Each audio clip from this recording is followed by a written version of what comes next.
Council. My name is Tim Heavin. I come to you before you today as a humanitarian with lived experience of being unhoused. I'm the chair of the Lived Experience Advisory Directive. I serve on the Continuum of Care Leadership Council, co-chair of the Monitoring Evaluation Committee. I sit on the California State Policy Advisory Committee with Corporate Supportive Housing. I'm a member of the Bring California Home Committee, and I also serve on the board of directors with the Coalition of Homeless Service Providers. I'm an artist and DJ on KHCC 90.9 FM.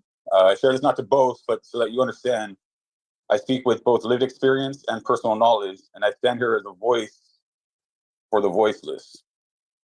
So I rise tonight to state clearly and without hesitation, I oppose any revisions to this that's happening.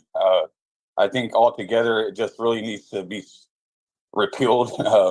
Just to be clear, it's not just about parks. These ordinances apply to public areas as well.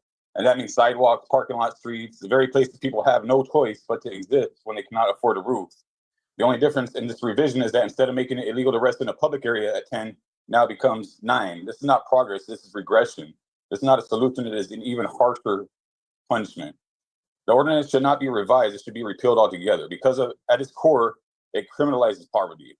It stigmatizes and stereotypes people forced to sleep in vehicles or on public land as dangerous, as threats to public safety. But that logic is absurd.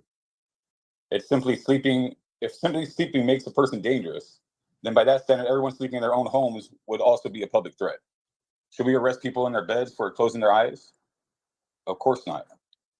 So what these chapters really do is wage war on the poor. They direct our police to confiscate people's belongings, their IDs, their medicine, their photographs, throw them away, arrest them, jail them, and release them with nothing. That's not leadership, that's cruelty dressed up as law.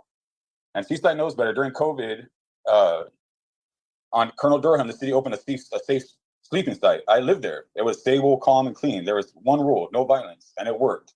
But when COVID ended, that site was closed, not because it failed, but because of an urgent need for development. And nearly 5 years later, the lot still sits empty ground where compassion once stood. Meanwhile, the cost of rent in Seaside and across California has become simply outrageous. Never in history has there been such a disproportion between what people earn and what they must pay in rent.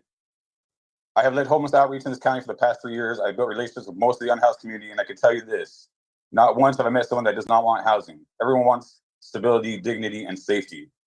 Housing is a human right, and until we treat it as such, it is unjust to punish people for surviving without one.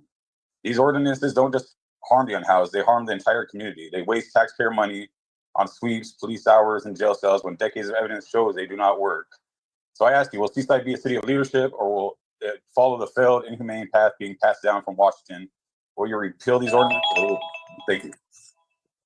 Karla Lobo, you now have the floor to make. Thank you. I'm speaking today in opposition to the ordinance amendments. This proposal may appear to improve safety and cleanliness, but in reality, it targets and criminalizes the daily survival of our unhoused neighbors.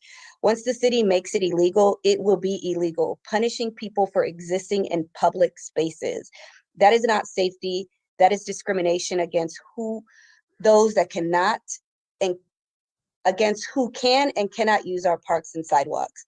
We cannot ignore the 2024 U.S. Supreme Court reversal on homeless protections. That decision already weakened the constitutional guardrails for our unhoused individuals.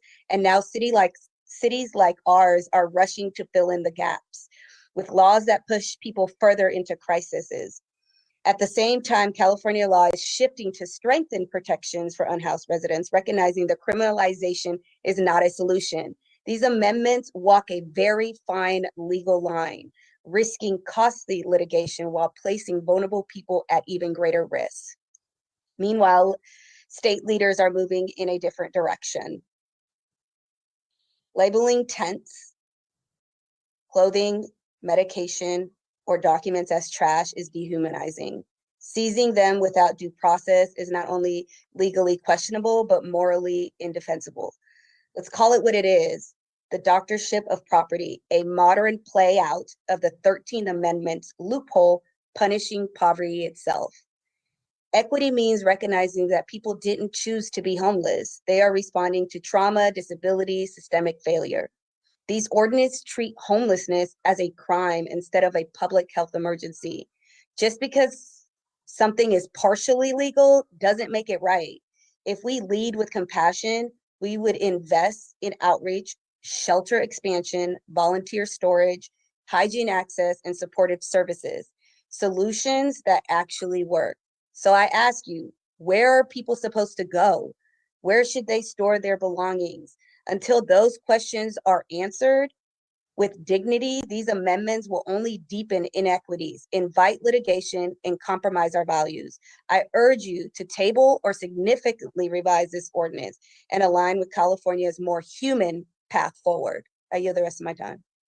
Wes White, Salinas Monterey County Homeless Union, also a member of the LEAD committee, which is part of the Continuum of Care for Monterey and San Benito counties. Checking in because this ordinance is certainly regressive. It is certainly going to put a lot more people in harm's way. If you say all the community, you mean everyone who can afford to pay rent. And if you cannot afford to pay rent, then what's going to happen to you is we're going to take everything you have on a daily basis every time we see you. So keep going. And that whole attitude is, I mean, they're not homeless. They have a home. They have a home until you take it from them. They are addressless.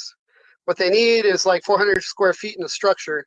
That'd be 20 feet by 20 feet somewhere, anywhere. Public property, private property, it don't matter.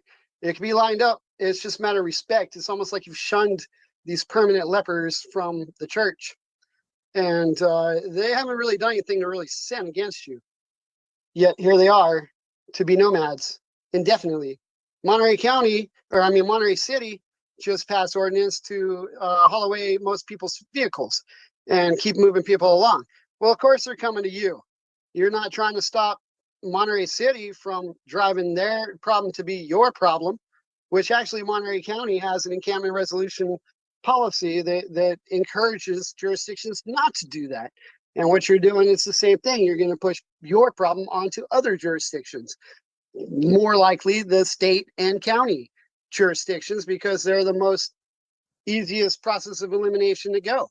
From what I noticed earlier in the year, folks would have to leave Seaside during the day and stay in San City until the night, which they weren't allowed to be there at night, so they better get back to Seaside. So these sundown laws are still happening on a daily basis, and we haven't really far removed ourselves from any kind of open discrimination as of yet. If you ain't got no money, that's the way we're going to discriminate against you. And we're looking to grab people as much money as we can because gentrification is our business. Public service is meant for private gain. And that's been shown through this ordinance and how you've been doing business. You're going to align yourself with Newsom and the Supreme Court that says, oh, we're not responsible for you. We don't need to provide you housing. You just need to get out. And by the way, we're taking everything you got and we're going to call you the criminal of the rest of your life. If you ain't going to give us money by way of rent, then we're going to make money off you by criminalizing people. We need to stop the sweeps. You need to give people an address. That's a real problem. It seems like the problem is more important to you than the actual solutions.